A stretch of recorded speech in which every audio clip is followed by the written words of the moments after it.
UPSC की selection में देखा है 70% से ज़्यादा बच्चे इंजीनियरिंग बैकग्राउंड के आ रहे हैं, टेक्निकल बैकग्राउंड के आ रहे हैं। इसके पीछे क्या कारण है? और ऐसा दिन पे दिन बढ़ता जा रहा है कि ज़्यादातर बच्चे हिंदी जो इंग्लिश मीडियम के हैं वो आ रहे हैं। और स्वाभाविक सी बात है कि इंग्लिश मीडियम के सबसे ज़्यादा होते हैं, क्योंकि जो इंजीनियर हैं वो ज़्यादातर इंग्लिश मीडियम वाले ही होते हैं। तो यदि कोई इंग्लिश मीडियम वाला बच्चा निकल रहा है, उसमें सिलेक्शन हो रहा है, और वो भी इंजीनियर बैकग्राउंड का है, ठीक है, इसके अलावा और भी अलग अलग बैकग्राउंड के होते होंगे, लेकिन ज़्यादातर सिलेक्शन हो रहे हैं वो किससे हो रहे हैं? इंजीनियरिंग बैकग्राउंड से और मेडिकल बैकग्राउंड से। तो अभी हाल आपको पता है कि जो हमारी पार्लियामेंट्री कमेटी थी उसने एक रिपोर्ट जारी की जिसने बताया कि यूपीएससी में इतने सिलेक्शन हो रहे हैं और क्या इसमें यूपीएससी को सुधार कर सकती। तो कई लोगों की ऐसे कई लोगों ने इस पर मतलब दिए कि भाई नेताओं खासकर तो अभी यूपीएससी का 2023 का प्रीलिम्स हुआ था, उसमें भी काफ़ी बहस हुई थी, ठीक है, और नेताओं लोगों ने उसके ऊपर बहस की थी, प्रोटेस्ट हुआ था बच्चों के द्वारा। तो अब ये हो कर रहा है कि देखो अब ये खुद आपको साफ साफ दिख रहा है कि 70% ज़्यादा केवल इंजीनियरिंग बैकग्राउंड के हैं। तो जो ह्यूमैनिटी बैकग्राउंड के हैं, जिसने बीए किया है, बीएससी किया है, अलग अलग बैकग्राउंड से लोग हैं, उनका तो रिप्रेजेंटेशन हो ही नहीं रहा है भाई यूपीएससी और उसमें जो होना चाहिए यूपीएससी के लेवल पे। और खासकर खुद देखो, यदि कोई आईएएस बन रहा है, आईपीएस बन रहा है, उसका काम क्या है कि भाई उसको एक क्षेत्रीय लेवल की, स्थानीय लेवल की, जो एक प्रकार से देखा जाए तो आपका जो फील्ड है उसकी आप अच्छे तरीके से समझ होनी चाहिए, उसको नॉलेज होना चाहिए उसके बारे में। लेकिन ज़्यादातर बच्चे सिलेक्शन ऐसे हो रहे हैं इंजीनियरिंग बैकग्राउंड के, ठीक है, कि केवल हाँ भाई सब बन गया, कि कई लोगों ने आप मजाक उड़ाया, कई लोगों ने इस तरीके से बनाए, मतलब खुद आईएएस जो यूपीएससी निकाला हुआ है या जो इंजीनियरिंग है, कि भाई हम लोग लवास न गए, हमको लगा ही नहीं कि हम तो आईएएस की ट्रेनिंग में आए, क्योंकि हम तो लगा हम तो इंजीनियरिंग कॉलेज में, क्योंकि ज़्यादातर बच्चे पूरे इंजीनियर हैं। तो ये पूरा सिस्टम ये हो क्यों रहा है कि यूपीएससी का जो प्रोसेस है उसमें कहीं ना कुछ गलत खराबी है कि पूरे बच्चे यूपीएससी इंजीनियरिंग बैकग्राउंड के निकल के आ रहे हैं, या फिर और क्या दिक्कत है। और हाल में ये कहा है कि यदि ऐसा कुछ होता है तो हमें कहीं ना कहीं देखा जाए तो यदि कई लोगों का जो इसके बारे जानकारों का मानना है कि कहीं ना कहीं दोनों फील्ड के लिए नुकसान है। यूपीएससी आईएएस जो उसमें सिलेक्शन हो रहा है सिविल सर्वेंट उनके लिए तो है ही, साथ में जिस फील्ड से आ रहे हैं, कोई मेडिकल से आ रहा है, इंजीनियरिंग से आ रहा है, तो कहीं ना कहीं उस क्षेत्र का भी नुकसान कर रहा है, क्योंकि वो उस वहाँ से टैलेंट लेके वहाँ से वो सीख रहा है, उसके बाद उस क्षेत्र में ना जाके वो इस क्षेत्र में आ रहा है, ठीक है, अपना पूरा बैकग्राउंड पूरा चेंज कर देता है, जबकि पूरा जो भी उसने सीखा है, तो अब जो जिस वो बैकग्राउंड में उसको काम करना चाहिए था वहाँ भी कहीं ना कहीं नुकसान हो रहा है, क्योंकि वहाँ से उसने उस बहुत को सीखा है, और जिस क्षेत्र में ज़्यादा उसकी ज़रूरत भी थी, शायद उसने सीखा था, वो वहाँ पे अच्छे तरीके से कर सकता था, लेकिन वहाँ पे वो नहीं गया है, तो कहीं ना कहीं वहाँ का नुकसान हुआ है। आपको पता है कि देश में कितने डॉक्टरों की कमी होती है, इंजीनियर की भी कमी है, तो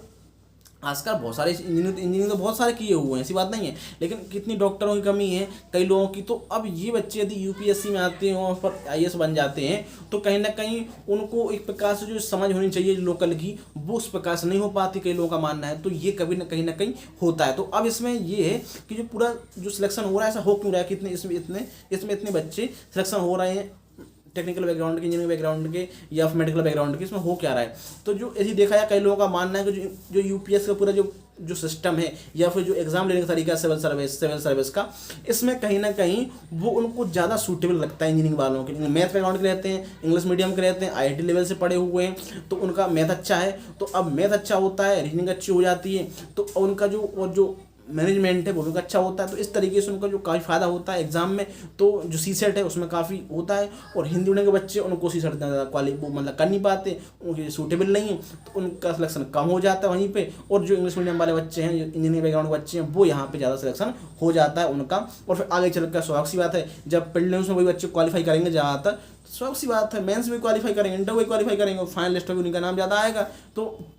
ये पूरा कहीं ना कहीं उसके पीछे कारण दिख रहा है कि ज़्यादातर बच्चे जो सीसेट में की जो एक प्रकार से एग्ज़ाम है, उस तरीके से उनको ज़्यादा सूटेबल है इंग्लिश मीडियम वालों के लिए, इंजीनियरिंग बैकग्राउंड के वालों के लिए, टेक्निकल बैकग्राउंड के लिए। और जो हिंदी मीडियम के हैं, जो बीए बीएससी किए हुए हैं, या फिर और थोड़े दूसरे किसी ऐसे फील्ड से हैं जहाँ पे इतना ज़्यादा स्कोप नहीं है, ठीक है, और वो देते हैं, तो उनको जीएस तो फिर भी कर लेते हैं अच्छे तरीके से, लेकिन जो सीसेट में कहीं ना कहीं नुकसान हो रहा है, तो सीसेट नहीं कर पा रहे हैं, तो उनकी वजह से उनका सिलेक्शन तो हो नहीं पा रहा है। तो जो इंजीनियरिंग बैकग्राउंड के, इंग्लिश मीडियम के, उनका सिलेक्शन ज़्यादा हो जा रहा है। तो इसी तरीके से इंग्लिश मीडियम में यहाँ पे सिलेक्शन ज़्यादा हो रहे हैं। तो ये भी सुझाव दिए कई लोगों ने कि यहाँ पे इंजीनियरिंग में जो भी इसकी जो प्रोसेस है इसमें कुछ चेंज किया जाए कि भाई ताकि समान वितरण हो हर तरीके से, हर फील्ड के अलग अलग लोग आएँ, ठीक है। ऐसा नहीं कि ऐसे व्यक्ति हमें चुन लें जिनको एक फील्ड लेवल की नॉलेज ही ना हो कि हमें किस तरीके से काम करना है, लोगों के लिए काम करना है, मतलब जिनको एक प्रकार से कानूनी रूप से ज़्यादा जानकारी ना हो, ठीक है, संविधान की, पॉलिटिकल सिस्टम की, या फिर हमें जो भी ये जो हमारा जो भी सिस्टम है हमें कैसे काम करना है, जो भी विधिक जानकारी होनी चाहिए, हमें कानून की जानकारी होनी चाहिए, वो नहीं हो के हमें ऐसे लोगों की जानकारी है जो उस फील्ड में आ गए हैं, ठीक है, जबकि वहाँ पे इतना ज़्यादा उनकी ज़रूरत है नहीं, ठीक है। तो ये कई लोगों का मानना है। अब दिक्कत ये है कि यदि कोई मान लो इंजीनियरिंग होता है तो ये कोई दिक्कत नहीं है कि इंजीनियरिंग वाला कोई आना चाहिए, बिल्कुल आना चाहिए, कोई दिक्कत नहीं है। लेकिन ये सोचो कि यदि इंजीनियरिंग केवल इसलिए आ रहा है कि उनकी वो इंजीनियर है, तो फिर तो कहीं ना कहीं गलत तो हो जाता, क्योंकि जो एक आईएएस होने के लिए सबसे जो इम्पोर्टेंट है कि वो एक सिविल सर्वेंट के तौर पर वो किस तरीके से अपने डिस्ट्रिक्ट में, अपने क्षेत्र में वो किस तरीके से एक डेवलपमेंट कर सकता है, सरकार की जो योजना है उनको सही तरीके से लागू कर सकता है, तो उनको ज़्यादा से ज़्यादा उनका फ़ायदा निकले, ज़्यादा से ज़्यादा उनका आउटकम निकले, लोगों के लिए फ़ायदा हो, ठीक है। तो फील्ड की उसकी जानकारी हो, क्षेत्र की जानकारी हो अच्छे तरीके से, उसको कानून की जानकारी हो, तो ये कभी लोगों का मानना है। तो ये कहीं ना कहीं ऐसे लोगों में जो निकल के आ रहे हैं टेक्निकल बैकग्राउंड के, उनमें इस तरीके से इच्छा शक्ति है वो कम देखने को मिल रही है, लोगों का मानना है। कई जिस पहले तो जो पार्लियामेंट्री कमेटी बनी थी उन लोगों ने ये मतलब ये रिपोर्ट दी, इसके अलावा जो कई लोग इसके बारे में जो जानकार विशेषज्ञ है उनका एक दावा है, और कई लोग टीचर भी इस तरीके से कहना है। तो ये अब देखते हैं सर इसमें कई यूपीएससी के प्रोसेस में कुछ चेंज आता है कि ताकि यदि चेंज आएगा स्वाभाविक सी बात है हिंदी मीडियम हमारे बच्चों के लिए थोड़ा फायदा मिलेगा, सी सेट में किस तरीके से कुछ चेंज होगा या फिर प्रीलिम्स में, मेंस में, तो कहीं ना कहीं ये भी देखा जाएगा कि हिंदी मीडियम का रिजल्ट है दिन पर दिन खराब होता जा रहा है। और मतलब अब देखो 4-5% बच्चे हिंदी मीडियम के निकलते हैं, तो ये देखा जाए। और साथ में अब जो सिलेक्शन हो रहा है उसमें 70% लगभग इंजीनियरिंग बैकग्राउंड के, तो बहुत तो इंग्लिश मीडियम के हैं, लगभग उनके अलावा और भी इंग्लिश मीडियम के हैं, तो लगभग यदि 90% इंग्लिश मीडियम के ही निकल रहे हैं और हिंदी मीडियम के बिल्कुल नहीं निकल रहे हैं, तो जो उनको बैकग्राउंड में जो काम करना है,